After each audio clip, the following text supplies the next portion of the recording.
Oke, assalamualaikum warahmatullahi wabarakatuh. Selamat siang, sore, malam dan yang nonton mungkin di waktu yang tidak bersamaan dengan saatnya kita membuat video ini. Salam kenal dari kita, channel baru nih, channel YouTube baru yaitu PBH, Pradi Bantuan Hukum. Ini mungkin seperti LBH gitu ya. Iya betul. Lembaga Bantuan Hukum. Nah, untuk lebih jelasnya lagi kita mungkin bisa langsung tanyakan dengan ketuanya. Mungkin bisa diperkenalkan diri dulu sedikit. Oke, terima kasih. Ya. Perkenalkan ya, saya Nazar Lugina. Kebetulan saya menjabat sebagai ketua Pusat Bantuan Hukum Pradi Suara Advokat Indonesia Kota Pekanbaru. Kota Pekanbaru.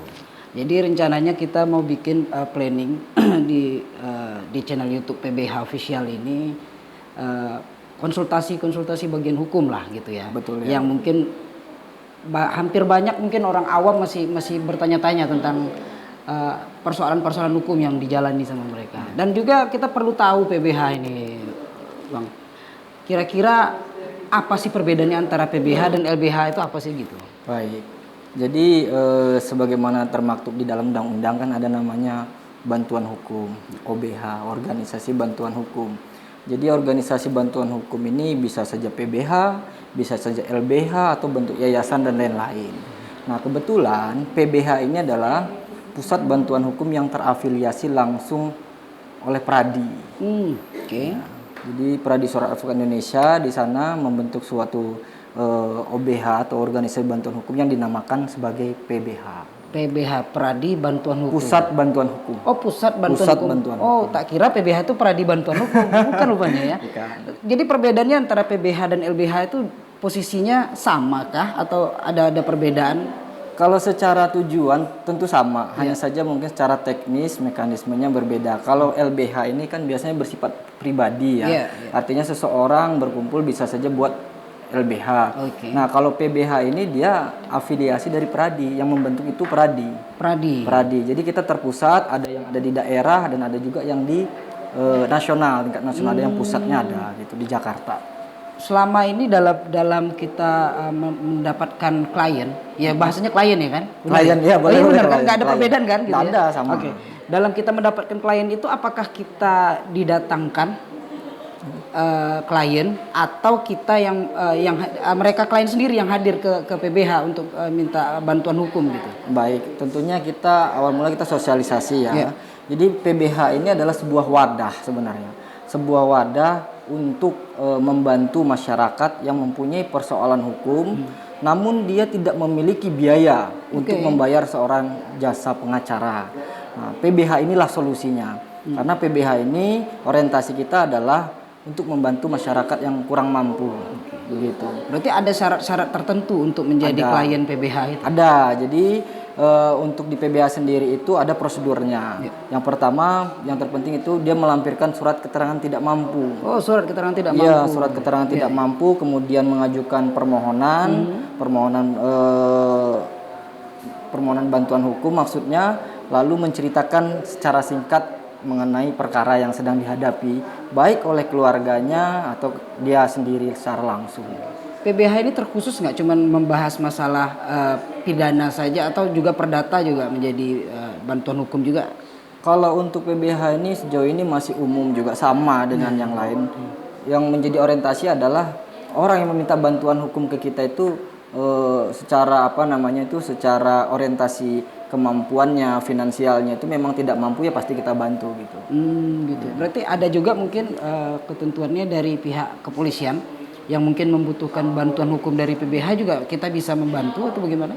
Ya bisa, kita juga bersinergi juga dengan kepolisian. Kayak di kepolisian ini kan ada istilahnya, kalau di kepolisian prodeo, kalau kita kan pro bono, sama sebenarnya. Kalau prodeo itu dia sudah ada peruntukannya dan sudah disediakan oleh negara.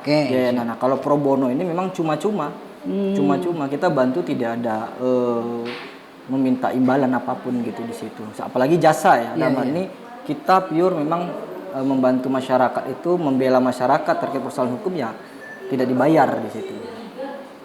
Sungguh mulia ya. Karena kan kita sama-sama tahu gitu gimana dalam tanda kutip ya, quote and quote hukum itu ya mahal gitu loh. betul. Ya itu yang dalam pandangan kita orang awam gitu ya Bang ya. Tapi saya yakin masih banyak orang-orang yang punya jiwa sosial seperti teman-teman kita di PBH, seperti ketua juga dalam artian yang mungkin masih peka dengan hal-hal yang seperti itu gitu. Karena memang orang awam itu kan dalam tanda kutip ada yang punya kemampuan finansial, ada yang tidak. Tapi pada hampir mayoriti yang ada di Indonesia ini kadang-kadang yang mampu pun merasa nggak mampu nih.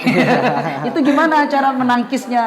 Jadi begini, sebenarnya kita membantu ini bukan karena PBH-nya atau LBH-nya. Sebenarnya untuk membantu masyarakat yang kurang mampu, yang memiliki persoalan hukum itu adalah kewajiban untuk semua pengacara. Nah, pengacara ini sudah dimaktubkan di dalam Undang-Undang Advokat nomor 18 tahun 2003 ini bahwa setiap pengacara itu wajib memberikan bantuan hukum kepada masyarakat yang kurang mampu. Nah, hanya saja perbedaannya sekarang ini kita bentuk sebuah wadahnya. Nah, jadi siapa saja yang memang berprofesi sebagai pengacara sebenarnya punya kewajiban untuk membantu itu gitu. Nah, terkait tadi apakah kriteria itu, ya memang kita analisa juga terhadap orang yang datang memohon bantuan kepada kami. Kita lihat juga dari ya secara psikologisnya apakah betul-betul mereka ini membutuhkan bantuan atau sengaja dia pura-pura tanda kutip tadi pura-pura susah. Ada tim investigasi kami nanti untuk meneliti itu sehingga semua perkara memang yang masuk ke kami ya itu tidak semuanya juga kita langsung proses. Artinya ada pertimbangan-pertimbangan yang harus kita lakukan di situ apakah memang ini layak kita bantu atau tidak.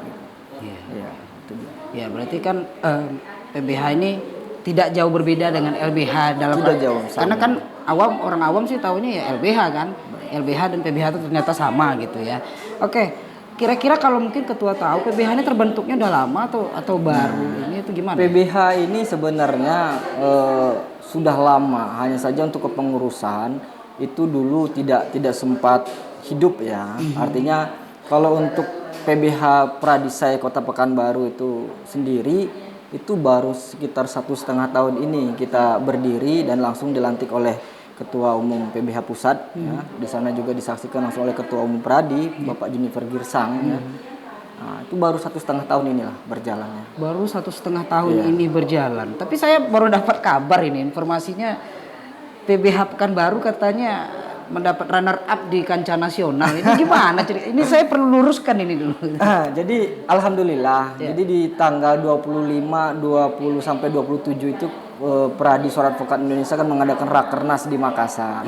Cuma karena di PBH ini kesibukan sidang kita untuk pelayanan bantuan hukum kepada masyarakat sehingga kami tidak bisa hadir di sana. Namun yang hadir di sana itu ada ketua kami, ketua DPC, sekretaris DPC dan juga bendahara yang turut menghadiri rakernas tersebut. Ya memang dalam konsepnya PBH ini kan berada di bawah naungan DPC. Nah, jadi setiap tahun itu kita membuat sebuah laporan kegiatan yang kita sampaikan ke PBH Pusat. Nah, mungkin pertimbangan bisa menjadi sebuah runner up itu juara 2 sebagai yang paling aktif ya mungkin dari situ juga. Memang dalam 1,5 tahun ini kita cukup ya banting tulang juga sih. Ya soalnya banyak sekali masyarakat yang memang butuh bantuan hukum itu, Pak. Makanya adanya LBH, PBH itu sebenarnya membantu. LBH itu artinya tumbuh kesadaran bahwa kita ini punya kewajiban loh membantu masyarakat yang kurang mampu. Secara moral ya. Secara moral. Iya benar-benar. Karena kan ya rasa-rasanya kalau seorang advokat nggak ada kontribusinya untuk membantu masyarakat itu jadi tanda tanya ini ke jiwa sosialnya gitu ya. Itu tadi makanya punya tanggung jawab yang sama lah di situ. Ya di sisi lain kami juga yang di PBH tergabung di sini juga punya kantor sendiri itu, kantor profit. Kantor pribadi ya, kantor pribadi, di luar PBH. Di luar PBH. Berarti mereka orang-orang yang ada, mohon maaf anggota-anggota yang ada di PBH ini adalah orang-orang yang juga punya kegiatan di luar kegiatan dan hampir rata-rata semua pengacara profesional masuk di situ. Karena memang ingin mengabdikan diri tadi kesadaran bahwa buat bentuk kewajiban kita sebagai pengacara yang punya profesi sebagai pengacara advokat ini kita wajib membantu. Makanya masuk juga sebagai pengurus di PBH atau sebagai partisipan di PBH. Kalau di PBH itu sendiri apakah perlu seorang dalam tanda kutip memang benar-benar orang pengacara doang atau ada orang yang mungkin yang baru aja tamat kuliah gitu kan dari kesarjanahan hukum terus ingin menggali potensi diri ya kan? Itu kira-kira bisa nggak menjadi anggota PBH gitu? Jadi PBH ini terbuka, ya sifatnya terbuka. Jadi tidak hanya terkhusus untuk profesi yang sudah menjadi seorang pengacara. Jadi di PBH ini juga ada namanya di situ nanti anggota yang magang, ada paralegal, yang memang dia kualifikasi pendidikannya hukum, boleh kita persilakan bergabung. Baik untuk belajar atau juga buat teman-teman menambah jam terbang. Nah, karena kan pengacara juga butuh pengalaman di sana. Nah, Ya karena ya kita tahu lah ya pembelajaran teori yang ada di kuliah itu kadang nggak sama dengan aplikasi di lapangan gitu ya kan. Makanya teman-teman atau adik-adik kita yang mungkin saat ini baru aja tamat kuliah mungkin pengen cari pengalaman, ya salah satunya PBH bisa menyediakan wadah itu kali ya gitu Bang. Ya loh. Jadi buat teman-teman semua adik-adik juga yang ada di luar sana yang mungkin ingin tergabung di PBH, mungkin bisa kontak di mana kontaknya Bang? Kantor kita, sekretariat kita di Jalan Elang, Sukajadi ya, Kecamatan Sukajadi, Pekanbaru.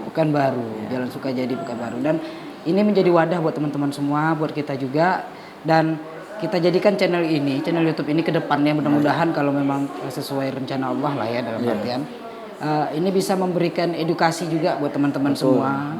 Yang dalam artian yang mungkin masih rancu soal persoalan-persoalan hukum yang ada gitu. Nah, mudah-mudahan lewat wadah ini bisa menjadi tempat bertanya lah gitu.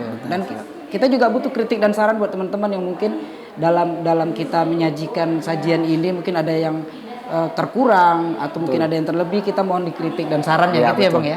Di komentar ya. Di komentar aja langsung ya. Biar kita sama-sama enak dan kita bakal baca terus. Kita upayakan tayang ini minimal seminggu 2 kali ada lah ya. 2 kali betul. Jadi biar ada terus edukasi buat teman-teman semua gitu. Oke, terkait perkara Bang. Nah, ini kita pengen tahu nih. Perkara yang sudah dijalankan oleh PBH ini kira-kira udah berapa banyak nih Bang?